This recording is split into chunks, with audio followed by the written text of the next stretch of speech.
Chapter 3: The Scope and Power of Your Feelings. In my pioneering experiments in long-distance telepathy with Sir Hubert Wilkins, we proved that a basic contributor to successful transmitting and receiving of thought impressions is the intensity of one's feelings. It was discovered after a careful study of the scores of accurate impressions I had recorded that the ones I had received the easiest and most clearly had been felt most strongly by Wilkins. For example, one night at the appointed time when I was concentrating on Sir Hubert, I suddenly became conscious of a disturbing toothache. I actually felt this in my own jaw, but I sensed in this instance that it was Wilkins' tooth that was aching, some 3,000 miles away. I then recorded, "I have feelings you have had a toothache today." Several weeks later, when Wilkins' check report from his diary and log were received in New York, his entry for the same date stated, "Had severe toothache today. Flew to Edmonton to get tooth filled." On another occasion, with my mind attuned to that of Wilkins, I felt as though my head had been bumped a number of times. I interpreted this feeling as follows. Sudden severe pain comes to me, right side of head. I seem to see or feel physical disturbance affecting another. This impression was also confirmed some weeks later from Wilkins' diary and log, again synchronized with the approximate time of my recording. I'm not sure that it happened this day, but each one of us could not seem to avoid bumping our heads on a sharp-edged stovepipe in the kitchen of our quarters. I bumped mine only twice, but Diane and Cheeseman bumped often. Cheeseman was laid out by the blow twice in one day. The pipe was at an awkward height. In both of these cases, it is evident that strong feeling was involved. These accurate impressions could not be attributed to guesswork since Wilkins had only one toothache in the 5.5 months he was away, and I had picked up the impression of it on that very day. The head bumping incident also occurred only once, close to the time I recorded the impression of it, when it was much on the minds of all concerned. It was interesting to me that I actually seemed to feel a momentary simulated toothache and these bumps on the head simultaneously with the mental sensing of such conditions. Deep feeling helps thoughts conquer space. There were many more examples during our experiments demonstrating the power of feelings behind thoughts, but the feelings did not have to be physical in nature. They also could be emotional, and many of them were. Take the often quoted impression that Wilkins had been forced down by bad weather in a flight towards Saskatchewan. He was compelled to make a forced landing at Regina, and I recorded that he had been roped in on an Amethyst ball being held there that evening, November the 11th, 1937. That there were many men and women in attendance in military attire and evening dress, and that he, Wilkins, appeared to be in evening dress himself. These had been rather unusual emotional moments for Wilkins, and his check report from his diary and log received some weeks later in New York confirmed that he had indeed been forced down and had been invited to attend an Amethyst ball being held there that evening. This event had not been on his schedule and was obviously nothing my mind could have picked up in advance. Wilkins, in concluding his report, added, "My attendance at this ball was made possible by the loan to me of an evening dress suit." You can see from these 3 illustrations how directly feelings and emotions were involved in both the sending and receiving. When the experiments were finished and the recordings had been exhaustively appraised and evaluated, Sir Hubert and I gave as our opinion that the degree of intensity of one's emotional reaction to whatever happens to him apparently determines the degree of intensity of the so-called thought waves or impulses discharged. In the many lectures I have given on this subject, I tried to make this point clear to the audience by suggesting if I should leave the room and then should attune my mind to the mind of one of you here and attempt to determine what you might be doing in my absence, I would have a difficult time getting a correct impression should you simply take out a cigarette and light it. However, if while in the act of lighting your cigarette with my mind fixed upon yours, your matchbox suddenly exploded in your hand and you suffered a severe burn, you would instantly begin to broadcast your feelings of pain and your intense mental pictures of the happening. Under these emotion-packed circumstances, I would have every chance of receiving the impact of your thoughts. Card tests lack emotion. I never have been able to score consistently high in E.S.P card tests because they lack the emotional factor.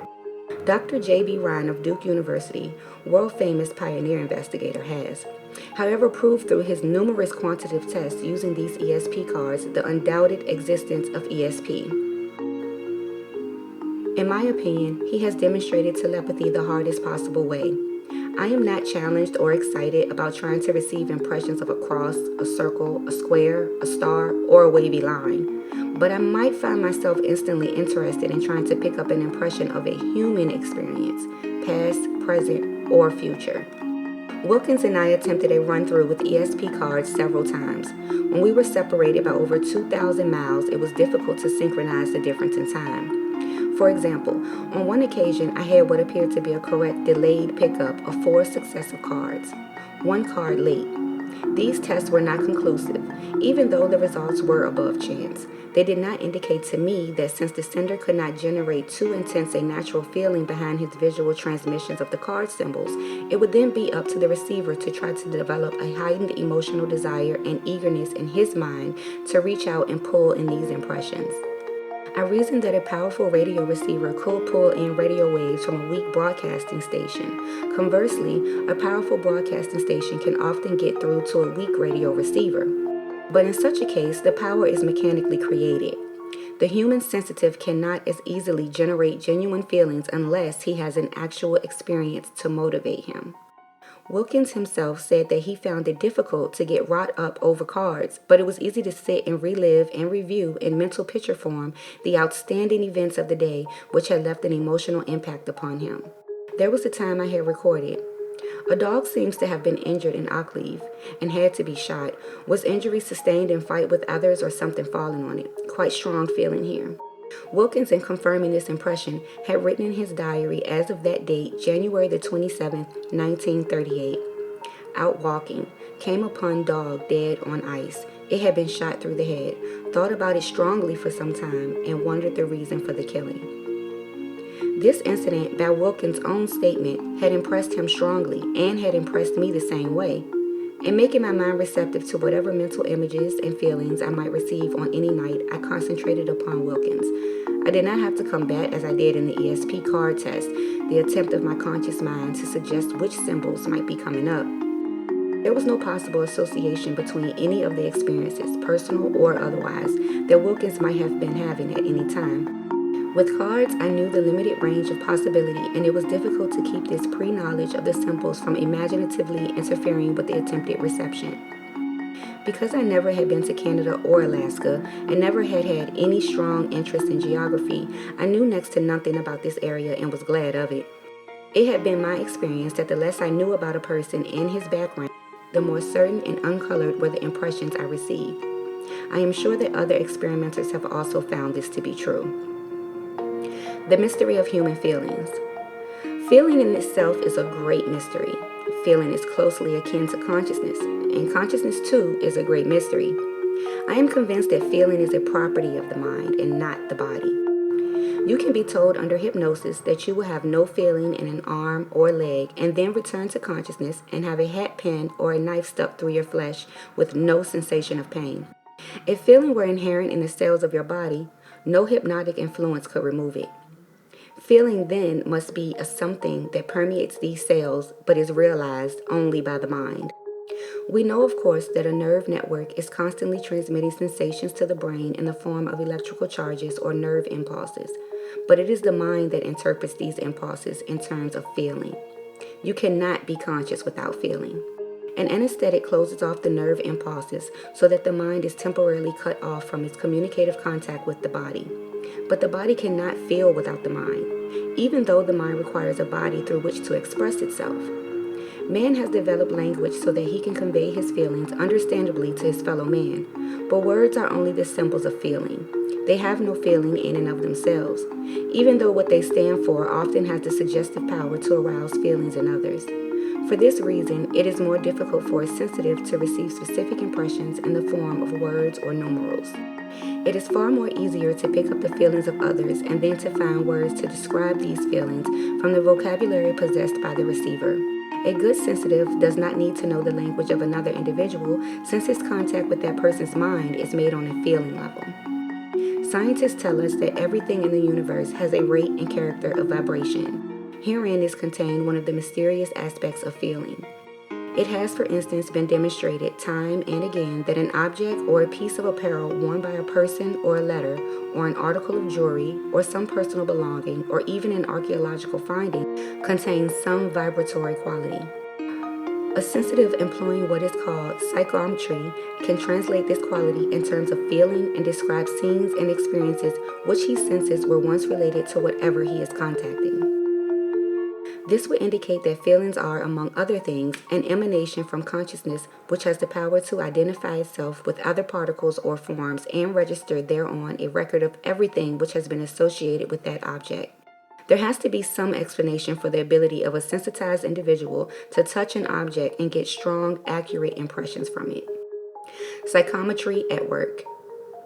I have not had too many adventures in psychometry, but I was called upon recently by a well-known physician and psychometrist, a Dr. W, whose name can be furnished on request, to undertake a series of tests. He invited me to his home to a dinner party, but had me come an hour early. It was then, without any advance notice, that he requested I try my psychometric powers. I told Dr. W that I made no claims as a psychometrist, but I would be happy to see what I could do. Dr. W first handed me a folded piece of stationery, which he said was a letter. I would like to know, said Dr. W, what kind of feeling you get about this. I pressed the piece of paper between the palms of my hands. I relaxed my body and mind by a method I shall describe in detail later, and then after a minute or so, I got a feeling of human consciousness, I said.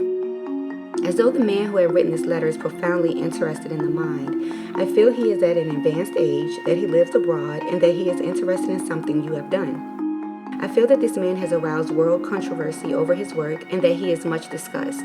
I feel he has been interested in thousands of case histories of a mental and emotional nature. Dr. W broke in on me to comment, "That's interesting. Do you get any impression of who this man might be?" I hesitated a moment and then gave expression to the thought that came to me. "Is he called Jung?" For answer, Dr. W asked me to open the letter and read it. It was a letter written to him by the famous Dr. Carl Jung, which expressed appreciation for a review that Dr. W had written about one of Jung's books. Almost immediately, Dr. W handed me a second article in a manila envelope saying it was a photograph. I took this object into my hands and felt the thin envelope.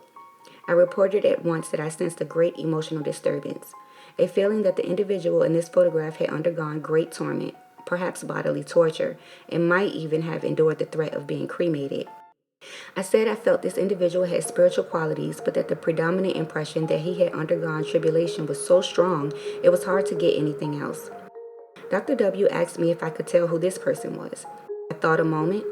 "It's difficult to name," I replied, and then I seemed to hear sounds in my mind, but I couldn't quite make out the name. I reported the impression of an S sound and a ski. "That's very interesting," said Dr. W. He then took the envelope from me and removed the photograph. It was a picture of the Polish Cardinal Stephen Wasniewski, who was held in protective custody for several years before October 1956 by the Communist government of Poland. Dr. W now handed me another thin envelope, which he said contained a piece of metal. I held this article in my hands for a few moments, and my mind seemed to be taken back in time. Is this a plaque of some kind? Not to hang on the wall, but something very personal and distinctive. Dr. W confirmed that it was. I then reported that I felt the individual who had possessed this metal disc had been long dead, but I got a feeling his order of merit or the service it represented had been passed on like a torch from one generation to the other. I said I felt that the service, whatever it was, involved sacrifice and a possible risk of life.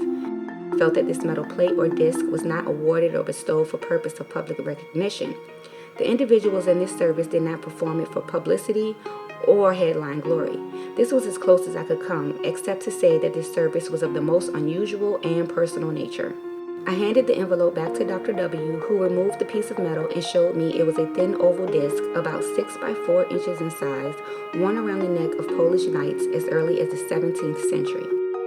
Enameled on one side was Christ on the cross, and on the other the face of the Madonna. Dr. W said he had received the disc in Poland, that it was indeed very rare, and that the knights in the order had passed their tradition of service on down the line.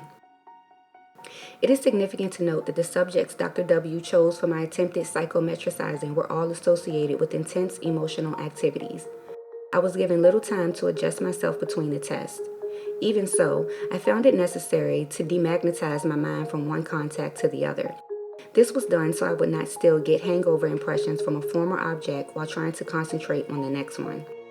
If you are a student of E.S.P, you will be quick to point out that I could have performed telepathy in place of psychometry, because Dr. W had all this information about the letter, the photograph, and the metal disc in his own mind. It is possible that there was a combination of these two ESP phases. There was another occasion several years ago when telepathy could not have explained some of the impressions that came to me. The case of the runaway boy. We were then living in our country home in the Ozarks. I received a special delivery packet from a man in Texas who requested my help in determining the whereabouts of his teenage son who had disappeared from home. In the parcel, he enclosed a pair of well-worn socks which the boy had been wearing just prior to leaving. This man had been referred to me by a friend, Dr. Thomas Garrett, who had suggested that I might be able to tell what had happened to the boy and where he could be located if I held an unwashed article of his clothing and concentrated on it. I never seek out assignments of this kind, but I try to do what I can when requests come from people in trouble who have been recommended to me by friends. In this case, I waited until my mind was free, then took the pair of socks to my private study about 100 feet from the house and sat quietly, crumpling the socks in my hands and suggestively asking myself what it was that had caused this boy to leave home. It was 10 or 15 minutes before any impressions started coming, and then all of a sudden, I began to feel apparently as this boy had felt. I sensed that he had been in love with a schoolgirl friend and that she had turned him down for an older fellow. He was not only terribly hurt by the turn down, but also I could see his school chums in this small town poking fun at him.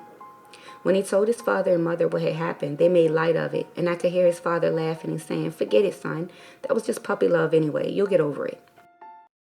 But I felt that the boy had taken this romance extremely seriously and that the lack of sympathy at home had been one of the factors contributing to his running away. I tried to get a clue as to the boy's whereabouts, but my mind was a blank. I felt him to be on the move, not staying long in one place, but no location came to me. There was no doubt in my mind, however, that the boy was emotionally disturbed and had wanted to get off by himself so he could think things out. I wrote to the father, celebrating and expressing my regret at not having been able to provide him with more specific information. He had told me in his letter that the boy had been gone for several weeks and that the police and FBI had been searching for him. Apparently, they had been no more successful with their methods than I had been with mine. To my great surprise, however, Mrs. Sherman and I were visited by this farmer, his wife, and daughter. Upon receipt of my letter, they had left at once by car for our Ozark home. This man said to me, "Mr. Sherman, you were dead right about the romance our boy had and our attitude toward it. This girl had a former beau return from a hitch in the Navy, and she took up with him where they had left off. I just didn't realize how deeply cut my boy was." The police found our truck parked on a side street in Dallas, but they haven't been able to get any trace of him from that point on. I just hope he hasn't committed suicide. The reason we've come all this way to see you is because you've been so accurate so far. I somehow feel you can get us some more information. I brought along the shirt my boy was wearing at the time he made the change to his good clothes, and here's my boy's picture. I had a lot of prints made of it and mailed them out to newspapers and police departments, but it hasn't done any good yet. I took the photograph and studied it. I held the soiled shirt and looked off into space. I could feel the hopeful eyes of the farmer, his wife, and daughter upon me. It was not a comfortable position to be in. You have to be sure you are receiving genuine impressions before you give expression to them.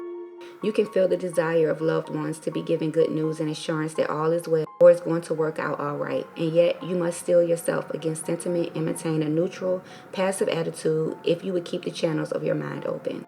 I took some time before I spoke, and then I said, "I'm positive your son is not dead. It has crossed his mind to do away with himself, but he has put aside this idea. Instead, he has changed his name to make identification more difficult, and he is not staying in one place. He is taking odd jobs to pick up a few dollars as he moves about. I see him washing dishes in a drive-in in what appears to be Houston, Texas. The name of the drive-in restaurant seems to be Max Drive-In, not the actual name." The father stopped me. "That's enough for me, Mr. Sherman," he said. "We're taking off for Houston right this moment. If my boy gets any inkling we are on his trail, he is apt to disappear again." Despite my urging that they not put forth this effort on my say-so, the father, mother, and daughter departed for Houston, intending to spell each other at the wheel. As always, I was now tormented with doubts. My conscious mind was giving me a bad time. I rebuked myself for having been that specific. I felt miserable at the prospect of having sent those nice people on what could easily be a wild goose chase. My concern was not relieved until 3 days later when a letter came from the father. I read his report almost unbelievably. He said that upon arriving in Houston, they had found a drive-in listed by the exact name I had given, that they had interviewed the proprietor and shown him a photograph of their boy. He not only recognized the picture, but displayed it to his kitchen helpers, and all of them identified it as a likeness of the boy who had been working with them the past few days and had only left the day before. But now, wrote the father, we're up against a blind alley again. Can you get any impressions of where he has gone from this point? I gave some thought to this question and my mind seemed to be projected ahead in time. Then I sat down and wrote the father as follows. I am sorry. I know it is getting close to the Christmas holidays, but I feel that neither the police nor you will be able to locate your son. You should stop worrying about him. However, because I feel he is getting a new hold on himself and that he will eventually decide to return home of his own volition, I do not see this happening until April of next year, at which time I believe he will come back with the announcement that he has joined the Navy and he is going to get his service behind him. Months passed and I had pretty much forgotten the case. One day, another special delivery arrived from the father. It told me quite joyfully and gratefully that the son had returned home as predicted in good mental and physical shape and that he had joined the Navy. Here was a case wherein I had received impressions about the boy which were not in the father's mind. How much the contact with his shirt and socks had meant, or looking at his picture, remembering my first telepathic experiments with my own friends in Traverse City, Michigan, perhaps cannot be known. It would appear that psychometry as well as telepathy played a part in these impressions together with precognition. Had the son already decided to stay away from home until spring and then to join the Navy? If he had not made the decision or even entertained the idea, then this was a clear precognitive case. That the son was emotionally upset and thus broadcasting strong feelings is unquestioned. This, I am sure, was my basis for communication, but how the mind can project itself into the future and sense an event coming toward a person in time is still not known. It would seem that feeling in some ways sets up a vibration not only in the clothes that people have worn, but also in the very atmosphere of a room or a place. There have been countless case histories of so-called haunted houses, the sightings of apparent ghosts, and the dramatic reenactment of scenes which actually took place days, months, and years before. Once more, we're confronted with a baffling mystery. She watched a ghost kill a ghost. I recall now a personal report made to me by a Miss Leaves, one of my first female symphony orchestra conductors in this country. She told me of a terrifying experience she underwent one night in Atlantic City. She had arrived to conduct a concert and found all hotel rooms taken because of an overflow convention. Through some mix-up, her own reservation had been given out. With profuse apologies, the hotel manager opened a first-floor bedroom with a balcony overlooking a garden, which she said was seldom used. It had formerly been occupied by the dining room steward and other hotel employees. Miss Leaves was grateful to get any accommodation under the circumstances and retired late after an exhausting rehearsal, dropping off almost instantly to sleep. She had paid little attention to the room except to notice that it was equipped with an old-fashioned four-poster bed, a heavy dresser with mirror and washstand, and French doors opening out onto the railed balcony. The room had smelled a bit musty from disuse.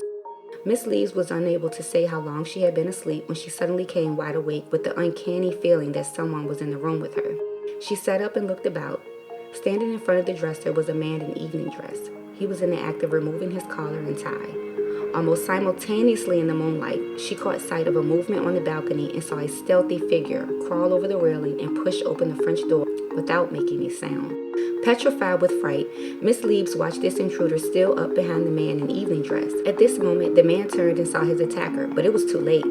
Before he could protect himself, he was stabbed savagely several times. He grappled with his assailant, who tore himself free and left the room as he had come out over the balcony. As the man in evening dress reeled and fell to the floor, Miss Leaves found her voice and started screaming. The hotel was soon in an uproar. The night clerk came rushing to the door, and Miss Leaves hysterically recounted what had happened. No, not again," said the night clerk. "I'm sorry, madam. We never should have given you this room. You are the third person who has seen this murder since it really happened." "What do you mean, since it really happened?" demanded Miss Leaves. "It happened right now, tonight. Please call the police. This man is dead. I tell you, I saw him killed." "No, madam. There was no man there, and there is no man in your room now," reassured the night clerk. Miss Leaves turned and looked about. There was nobody on the floor, and the French doors had not even been opened. "But I don't understand," she said. "I don't understand it either," said the night clerk. "But about a year ago, a dining room steward had this room. He was retiring one night, standing in front of that dresser, when a would-be robber climbed in over the balcony. The steward apparently put up a fight and was stabbed and killed. Since then, every time we've let out this room, the guests have reported waking up and seeing this murder scene reenacted. It looks like this is going to be the last time we'll ever let anyone stay in here." It was years later that Miss Leaves gave me this account of her shocking experience, but she still was emotionally aroused by recollection of it. She asked me how I could explain it. I told her frankly that I didn't know, that there had been many similar experiences, too many to be ascribed to self-delusion or hallucination or fearsome imagination. Moreover, those seeing the apparitions had no prior knowledge of the crime or tragic happening. I conjectured that in some way we couldn't understand as yet an energetic force field had been set up which had the power to reproduce this highly emotionalized event. It was almost as though the thought forms cast off by the violent act were still existent in a kind of synthetic life and pattern of their own. Then when people came into this atmosphere and went to sleep, thus blanking their conscious minds, their E.S.P faculties were activated by the vibrations surrounding them. Once tuned in, the force of these vibrations caused them to awaken and they remained fixated, almost mesmerized, until the E.S.P drama had run its course. It is once more worth observing that intense feeling was associated with this event, that a lingering condition can be set up in the atmosphere and physical properties of rooms and areas is suggested by the fact that when rooms or buildings or other locales have been torn down, greatly altered, or cleaned up and renovated, E.S.P phenomena have disappeared. Whatever force has been existent there, set in motion by the original happening, apparently has been dissipated, destroyed, or at least released. Dangers in losing control. You can conclude from these illustrations that feeling is a definite force of energy. When controlled by intelligence, it can be a force for good, but also it has the capacity to destroy. Since we know that feeling is associated with every thought we think, and that we can sense events only through feelings, it is time we realize that our only protection against wrong use or wrong influence of feelings is a developed ability to control and direct them. Scientists are now experimenting with the arousal of feelings and the stimulation of the brain by various chemical, drug, electrical, and hypnotic means. Injections of lysergic acid, for instance, are being given not only to determine the reaction of mind and emotions, but also as an aid in psychiatric treatment. A wide range of hallucinatory experience is described by patients who feel at times as though they have left their physical bodies and are communicating with those who have gone on, or that they have returned to the womb and are reliving all their life experiences, or that they have gone back to the beginning of creation when they were part of a single cellular life, or that they could perceive the atomic structure of the universe, or could comprehend the immensity of God, or could induce the ecstasy of a supreme sex experience, or visit the depths of hell itself, or look upon monstrosities of creation, or see color combinations beyond the human spectrum. Many wish to repeat these experiences as an escape from reality, and because they feel it stimulates the creativity of mind. At this stage of experimentation, however, all the psychological and physiological implications and effects are not known. Somewhat similar effects are being realized in the eating of certain mushrooms, which bring on heightened psychic, mental, and emotional reactions. In Mexico, as well as in other countries, the natives eat a sacred mushroom which causes the eater to go into trances, have vivid visions, hear voices, and speak strange words. It is readily apparent that feelings can be stimulated far beyond their ordinary range of expression. But feelings out of control are often fragmentary, incoherent, unrelated, illogical, unpredictable, and fantastic. When I talk to men and women who have subjected themselves to both drug and mushroom experiments, they all testify to a greater sensitivity in mind and in body. Some say they are able to release long-standing inhibitions and to discover mental and emotional blocks which have been holding them back in various areas of their lives. The experiences seem very real to them at the time. Their dictated and recorded reports often appear much less real when studied. I have seen no convincing evidence as yet that would indicate communication with so-called higher spirits or disincarnate intelligence as the result of drug or mushroom stimulation. There is no doubt, however, that a kind of mental phenomenon is induced that is worthy of investigation. Under the suggestive influence of hypnosis, an individual also can be induced to have hallucinatory experiences and to exercise unusual body controls such as the stopping of bleeding and insensitivity to pain. He can be told that he is undergoing all manner of trying physical conditions such as extreme heat or cold or fright or joy, and his body will react accordingly. This again demonstrates the function of feeling in relation to mind. What the mind accepts, the entity feels. A man in a hot room can be given the suggestion he is freezing and he will feel that he actually is. The body will not even perspire and may begin to shiver. This would indicate that what the mind believes to be true is what the person feels, whether it is true or not. Consequently, in any exploration we may make of these higher powers of mind, we should endeavor to maintain conscious control of our thoughts and acts to make certain that we are in contact with reality as we understand it at all times. Our conscious reasoning faculty will stand as a guard and protector. You have met men and women who are dominated by their feelings, who have little control of their emotions, who are unsettled, uncertain, and indecisive. These people are lost in a sea of uncontrolled emotions, so that the various levels of their minds are in a confused, unsynchronized state. Under these conditions, hallucinations may occur, and fears may dramatize themselves in unrealistic dreams and visions which may be mistaken for reality. This is why real development of mind must start with acquired control of one's emotions. If not, an individual can become the prey of all manner of influences and forces around him. When in control of your own mind and emotions, you are presiding over a mind mechanism of vast sensitivity, instantly reactive to even the most trifling event which happens to you. But if through brain injury, certain kinds of diseases, alcoholism, narcotic addiction, hypnotic influence, nervous breakdown, mental depression, or the surrender of your free will to any other individual or force, this control is lost. The machinery of your mind can run riot. It can cause you to commit all manners of unaccountable acts, sometimes of an insane or criminal or destructive nature. Is it any wonder, therefore, that man subjected to so many different kinds of stresses and strains should find his number one health menace to be mental illness? Unhappily, many men and women who have undoubted E.S.P experiences are not as balanced as they should be. They have become excessively sensitive to certain people and surroundings and happenings, and this sensitivity has greatly increased the intensity of their feelings so that they have unconsciously become better senders and receivers, but they have been carried beyond their own control. For your own safety and stability of mind and body, you should develop the ability to control your feelings under any and all conditions. This is perhaps the most difficult assignment in life, but such control, nevertheless, should be our daily objective. The impact of uncontrolled emotions upon our bodies and minds is always destructive, adversely affecting not only our health, but our judgment, our decisions, and our power to act promptly and wisely in times of crisis. Sometimes a blow-up, a release of repressed feelings serves to clear the mental atmosphere, like the cleansing aftermath of an electrical storm. But if emotions are controlled in the first place and reasonably expressed, they do not become dammed up.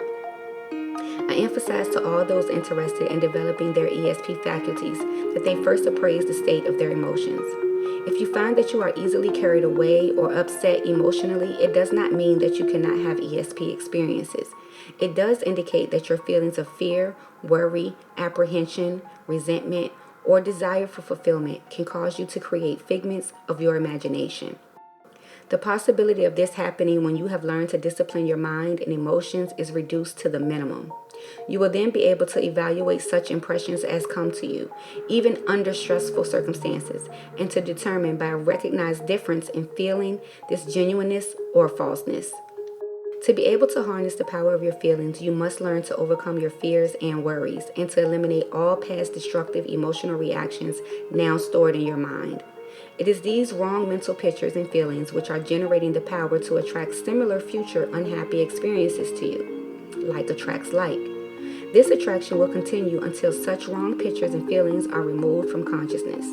Such a feat is accomplished by calling to memory the mistakes you have made and replacing them through an act of will with mental pictures of yourself doing and saying what you now realize you should have said and done. Correction of past wrong thinking is the key to self-mastery and to the eventual development of dependable E.S.P capacities. These techniques from this achievement will be revealed as we progress in our exploration of those higher powers of mind. Things that we have learned in Chapter 3. The power of feeling seems to be the force that, in most cases, carries impressions from one mind to another. Our feelings may augment the microscopic amount of electrical energy present in the brain. Feeling seems to permeate every cell of the body, but is realized only by the mind. Words are only the symbols of feelings. These feeling vibrations appear to extend to personal belongings. Thus, a sensitive given something worn or used by an unknown person may sense a good deal of information about that person. Such psychometry can be very useful in locating a lost person. Stories of hauntings may depend upon this same phenomenon, especially when events such as murder leave the vibrations of strong feelings in a particular place. E.S.P requires self-control. Certain drugs appear to aid ESP, but they are of doubtful value and can be dangerous. Hypnotism also may have this power. Hypnotism can cause hallucinations and other phenomena. It is important to develop stability of mind before you give free rein to your ESP.